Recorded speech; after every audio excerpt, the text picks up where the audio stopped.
Welcome to Mad Marketing TV. My name is Jeff Ogden, and welcome to our 2012 Kickoff show. We are so excited about this show today, and we have a really special guest. Jeffrey Hayzlett is known as a celebrity chief marketing officer. He's a best-selling author of The Mirror Test and Running the Gauntlet.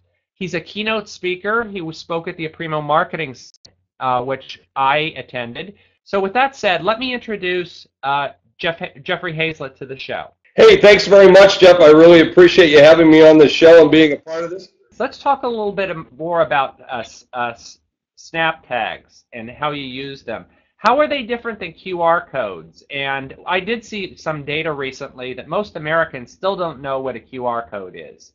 So I think there might be an interesting concept of something simpler. So what is your thought about these SnapTags?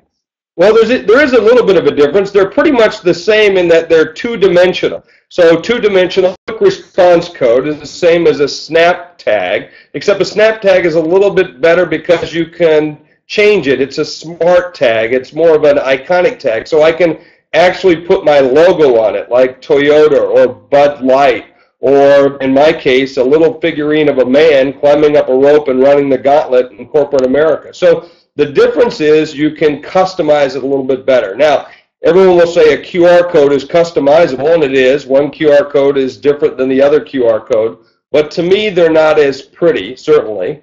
And if you're going to go ahead and brand something, I'd like to brand something so you know what it is. By looking at it, you can see. So if you look at a QR code, you don't know whether you're going to Microsoft or to Apple's page or to Timbuktu, for that matter. Plus, they're kind of ugly, so that's why I call them ugly codes. As opposed to a snap tag, and I happen to particularly like these guys a lot. I saw their technology. I was going to go with a QR code in my book, but then I saw the snap tag, and then I could look and see, a particular logo or a look in it, and that makes me feel a little better about where to go because that's recognizable, and I can associate the icon with the brand or the icon with the message or the place of which I want to go. So that's a fundamental difference. Plus, the snap tag has much more analytical data on the backside.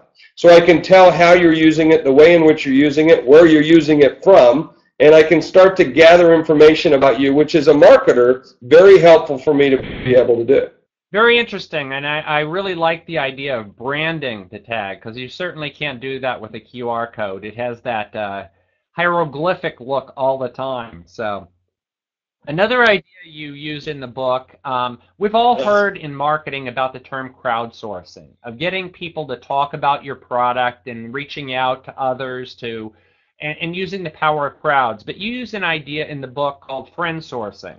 Can you define that and tell us what friendsourcing is? So most of us know that if a woman goes out and does some shopping and she takes her friends along, she'll ask them, hey, how do I look in this dress? How do I look, in this manner? Well, now you're seeing them not doing it necessarily with each other, meaning physically. But what they'll do is go into a dressing room, put a dress on, and then take a picture of themselves, send it to their friends, and say, how do I look? That's friend sourcing.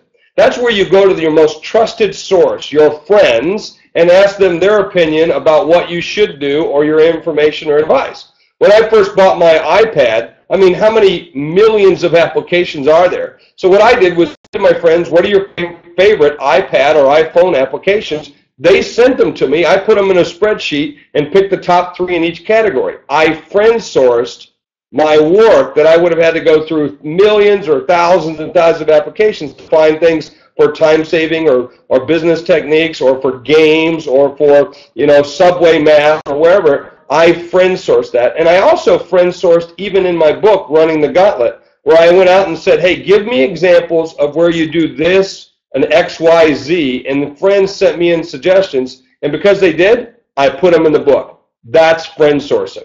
Very interesting, and I think that's a great idea and great analogy of the dress of taking pictures and asking your friends what they think. So now you're very big on social media and you use it a lot, and I do too. And I think when you run a small business or you're an author, you have to be on social media. But how do you recommend marketers in the B2B environment use social media and develop as what you call brand ambassadors?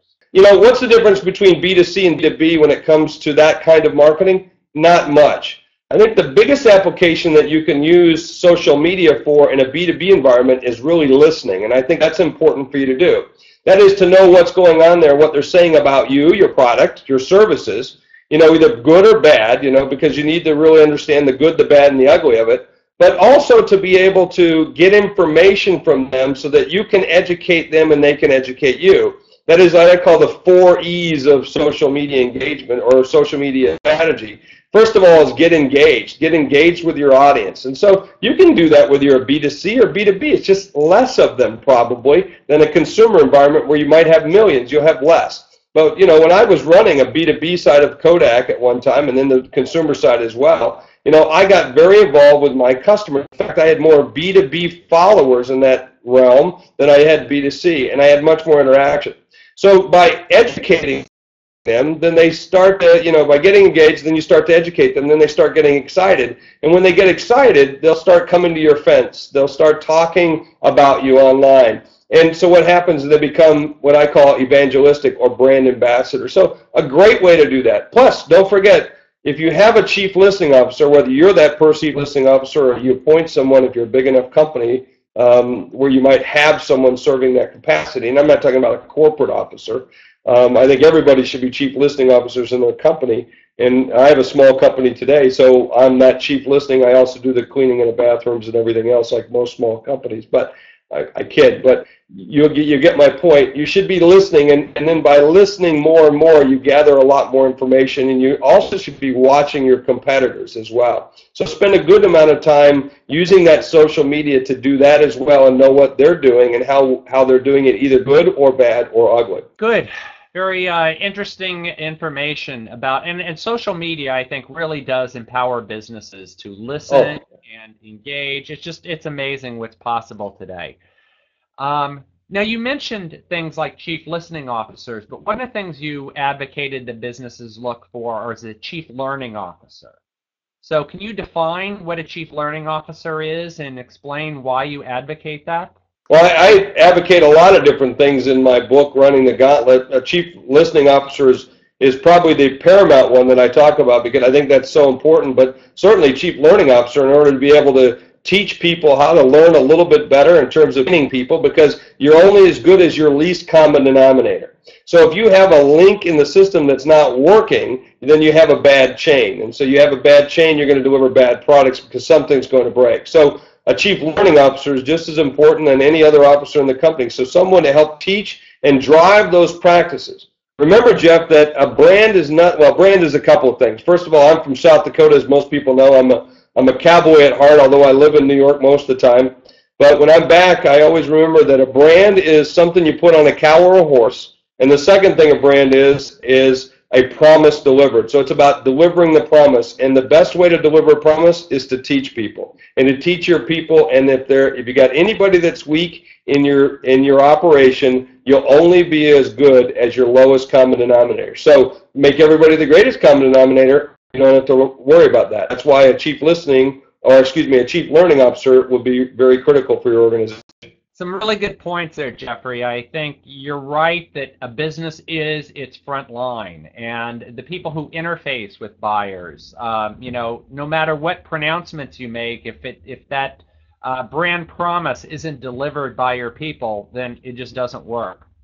So we don't have a lot of time here, so I'd like to kind of just ask you to wrap up with what are your top tips for marketers? What do you advise marketers think about as we go into a new year? Pretty wide open question, but I'm sure you've never been at a loss for words, Jeffrey.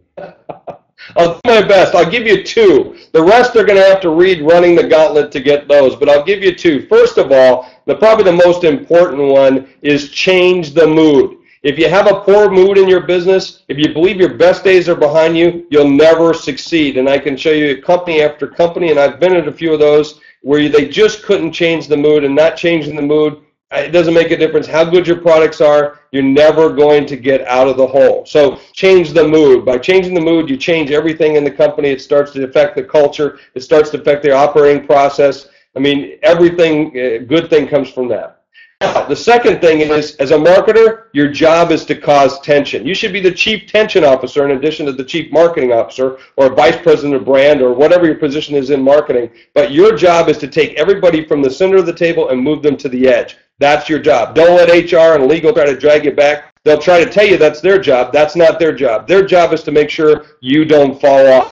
So there's an old saying in sports, no pain, no gain. So get out there and cause a little pain so you can get the gain. Cause tension. Those are my two big suggestions. The rest, hey, read Running the Gauntlet and you'll learn more. Again, Jeff talked about this book here, Running the Gauntlet. I recommend you pick it up, you read it. It's not a hard, long read. The chapters are short. You got some cool things. You can actually talk to Jeff directly on it. I want to thank you for being on our 2012 Kickoff show. You've been a great guest. It's been a lot of fun. So Jeff, thank you for being here, and thanks for being on the show.